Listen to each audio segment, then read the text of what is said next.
Hi, I'm Maria Theohara Silvello on social media. Welcome back to Sober 50 podcast on Soul Organized Style. Grab a cuppa and relax with us. I begin today by acknowledging the traditional custodians of the land on which we record this podcast and pay respects to the elders past and present. Many thanks for the ongoing support from the Patreon community for Soul Organized Style podcast.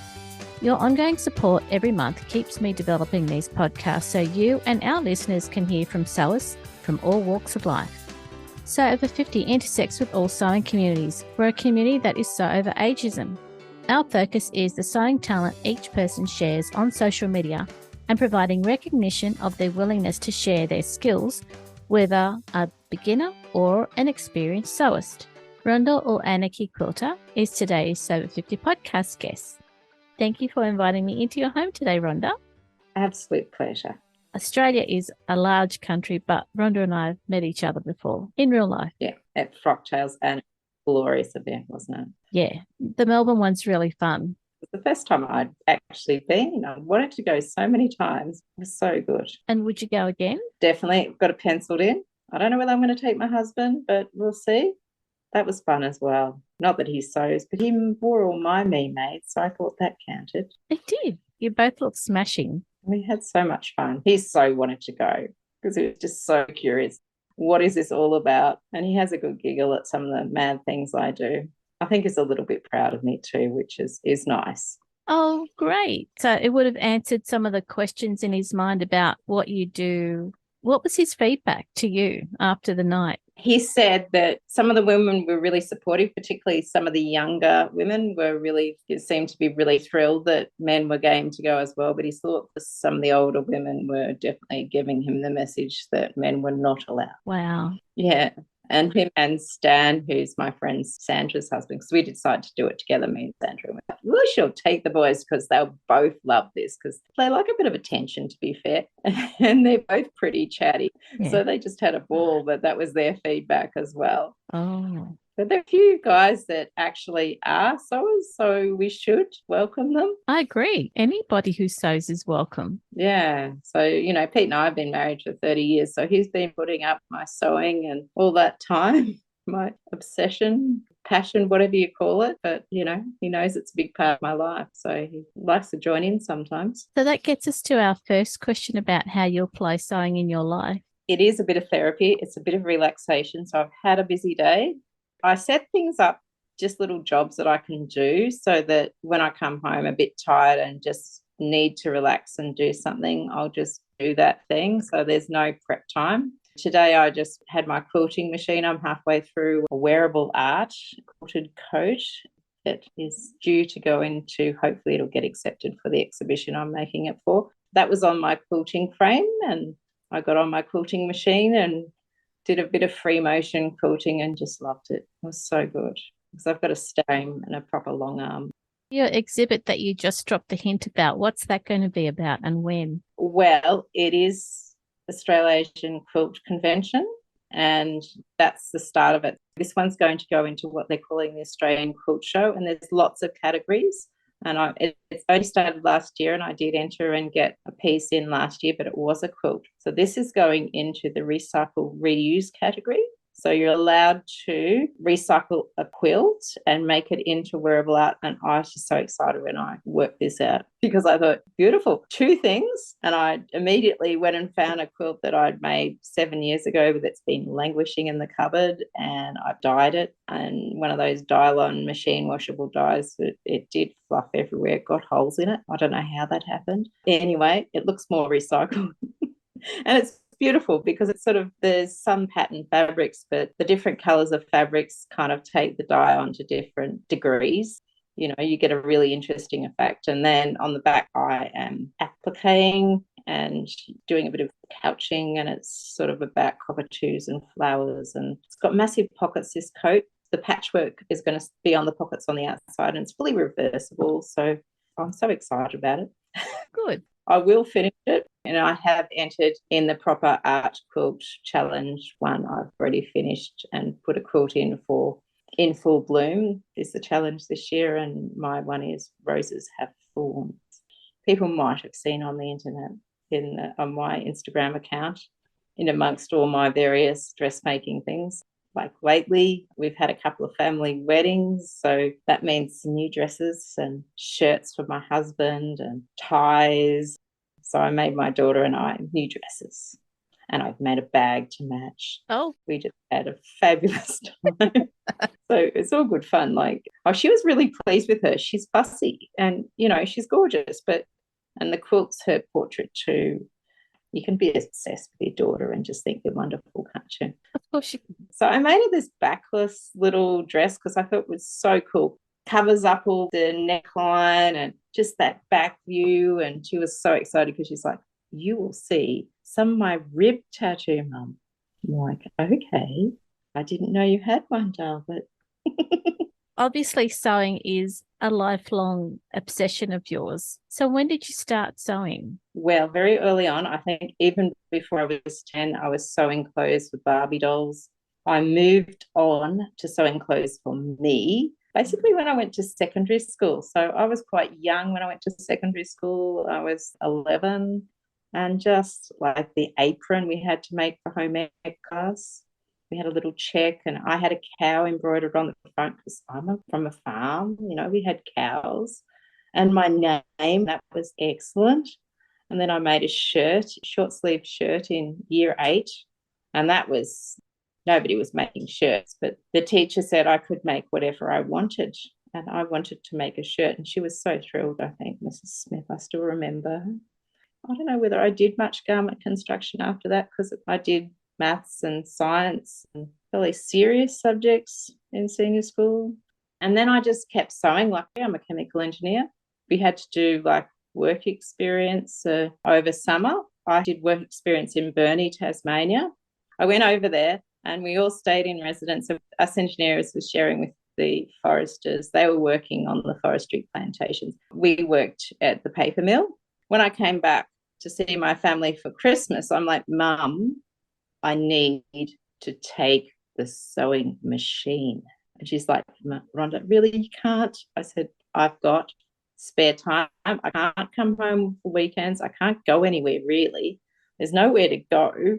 And I get bored. And I'm only working. I'm not studying. So there's nothing for me to do. So I took the sewing machine, had to pack it up, and we had to fly back on this small plane because at that time, that was, when was that? Late 80s. So airline strikes and stuff. So it was really hard to, like, I had to take the boat to get over there, but I didn't handle the boat very well. So I flew back.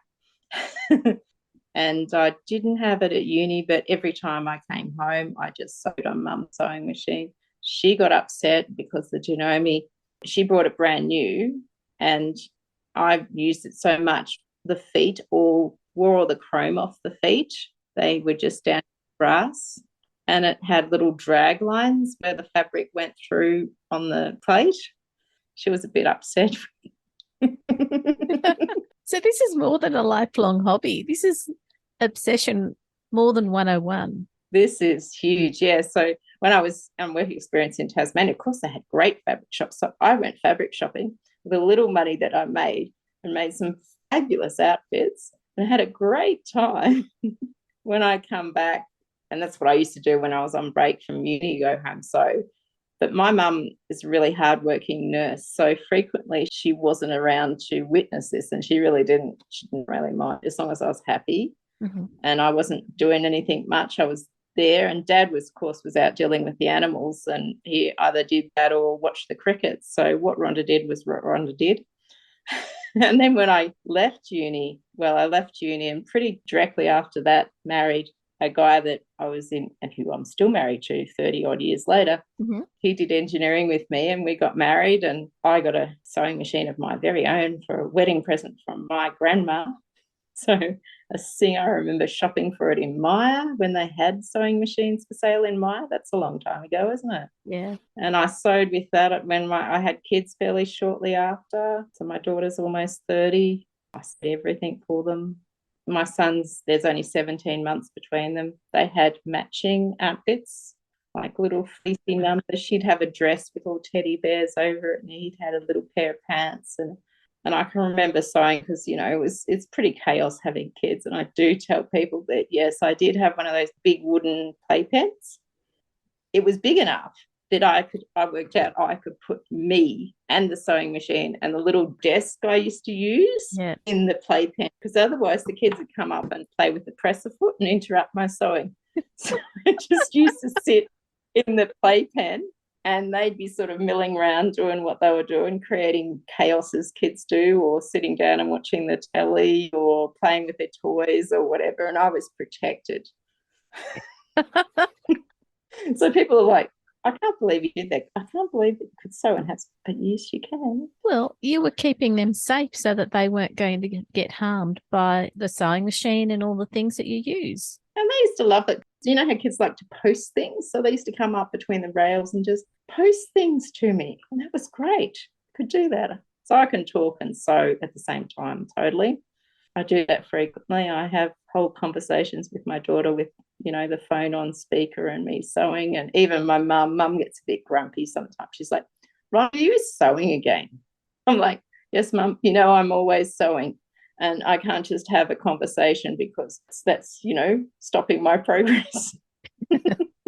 Because the sewing that you do is quite significant. They're huge pieces. Yeah. And I do have, well, I'm supposed to be making bed quilts for my children too. And that will happen. It is happening.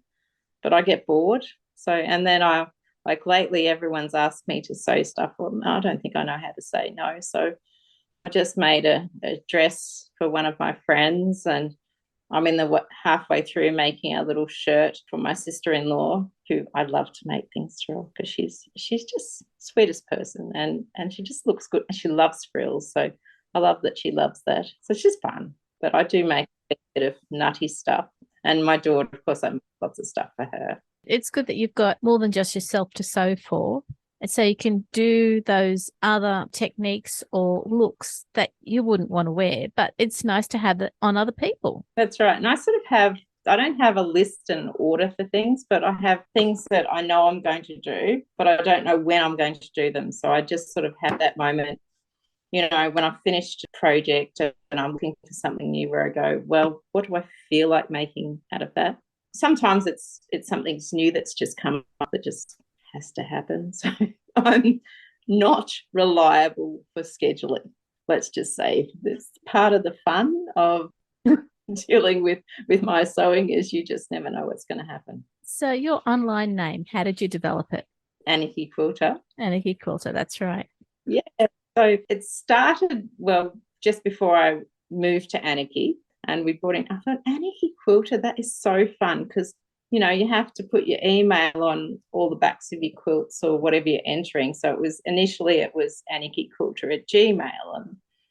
And then because it's quite, you know, the spelling is ANAKIE, because it's Anarchy, which is near Geelong, which is, I think it's an Aboriginal name. I'm not sure quite what it means, but I think that's where it comes from. And of course the quilter, but I just like the fact that, it's got that anarchy, as in I'm a bit anarchist, you know, I don't really follow the rules, and I do tend to do what I like, and I like to have a little bit of fun, you know, nothing is too serious, and my clothes certainly are not serious, nor are my clothes. So that's really, it just, I feel it sums me up. I do have a second Instagram account that I did start called Sewing in Narnia, which I thought was hilarious at the time, because I was thinking, you know, I should have two separate quilting and sewing Instagrams, but I can't post to more than one account. It's too hard. And the other one's sort of neglected, but I just love the fact it's there. One day I might be sewing in Narnia. My house is called Narnia because, yeah, Lion, the Witch and the Wardrobe. So I definitely have the wardrobe. You know, the depth of my wardrobe, you could be in another world. It's quite expansive. I have taken over all the wardrobes in the house. But yes, the wardrobe, and my husband, he is the lion. And I have a lion door knocker. Maybe I'm the witch. If you ask the year 8s, I'm probably the witch. So you've moved from engineering to teaching. Yeah, I did postgraduate Bachelor of Education. They don't have that degree anymore. But I actually did a combined primary and secondary. I'm never very good at primary. It's not my thing. So I've always been a secondary school teacher, and I teach junior maths and chemistry and a fair bit of senior maths. I actually assess the exams for VCAR for senior maths as well. So that keeps me busy in November. Oh, I'm sure it would every year. But I do love the maths as much as I love the sewing. Well, isn't there a correlation between your love of maths and quilting? Yes, I think that's what really got me. I was quite certain I wasn't going to make quilts, but when I learned that you had to work all the measurements out and all the seams and how your triangles meet, and that got me. Not that I do a lot of that these days, because I quickly discovered that it did slow things, and this getting the triangle points to meet bit is hard, time consuming, and a bit stressful. So I've definitely quickly moved over to the more artistic expression side of things. Good. Are my quilts square? I don't think they even are. So it's difficult. Slows the process. It's more fun to just, create, I think. You told us about how when you were living in Burnie, you were sewing in your spare time, because there was a lot of spare time at the time. What started you sewing? Ooh, well, I just like to make clothes to wear for me. And it really did start from those early days, garment construction. My grandma was a sewer too, so she used to make clothes, and she did make school uniforms for me. And so I think it's just, I still have that excitement for starting a project, finishing it, putting it on and going, yes, that is just perfect. One of my best friends says, yeah, well, I totally get it. If you went shopping, it'd take you, I don't know how long to find something like that. You can put it together in less time than that and, get exactly what you want, which I admit, when you're learning to sew, which, even now I still have learning moments where things don't go my way. Mm-hmm. Sometimes it's not quite right and you do have to work on it a bit, but eventually, you do get that real moment of satisfaction when you've gone, yes, I have really made this, and you've just had such a good time. That's how I feel. It's my favorite thing. Can't cook. Well, I have been forced to cook, but it's not something I choose to do. It's always the microwave to reheat food. I'm a reheater. That's how I describe my prowess at cooking. But you can't be good at everything. And when you spend most of your spare time sewing, well, you're going to be good at sewing. Yep, it's true. So you said that you've got 2 Instagram accounts. Where else can we find you online? Well, I did used to have a blog, and I think it's still attached to my Anarchy Quilter thing, but I haven't touched it in years. I keep telling myself that I should write a blog post. I do write some long Instagram posts, but that's probably as much as my attention span can manage. Okay. So Instagram only, hey? Yes. Yeah. Yes. Okay. It's just so instantaneous, and you just do it and you move on to the next thing. We'll hear more from Ronda next week, listeners, as we go into discussing Sew Over 50, ageism, and our support for Lindy of Stokx Patterns. Now, Lindy is an Australian designer based in Berlin, and we've heard from her on the podcast a few times now, which is great. Lindy and 2 of her peers are running the Red Dress Challenge this month in support of women, specifically International Women's Day on the 8th of March. The Red Dress Challenge is an optimistic initiative to wear a red dress, making women visible and showing strength and asserting our place in the world with joie de vivre. You can find out more through Stokx Patterns on Instagram. This episode of Sew Over 50 podcast on Sew Organised Style was produced by me, Maria Thea Harris, with permission of Ronda, sound by bensound.com. Listeners, please direct message Judith and Sandy at Sew Over 50 to give them your support for the Sew Over 50 account. As you know, Judith is undertaking some interesting research that I know you'll want to help her out with. If you have time, also let Judith and Sandy know how you'd like to support Sew Over 50 behind the scenes this year. Sew Over 50 Live for Sew Over 50 account with Bird and Molly continues this year. You can subscribe to Sew Organised Style podcast, but with an S, not a Z, on all good podcast apps. If you are a YouTube person, a library of Sew Organised Style podcasts are being loaded onto the YouTube account with a few visuals to really show you what we're chatting about. Make sure you go back and listen to our free Sew Over 50 podcast archive And if you can, consider supporting the production of this podcast on Patreon. We look forward to joining you in your sewing room next time. Stay safe, everyone.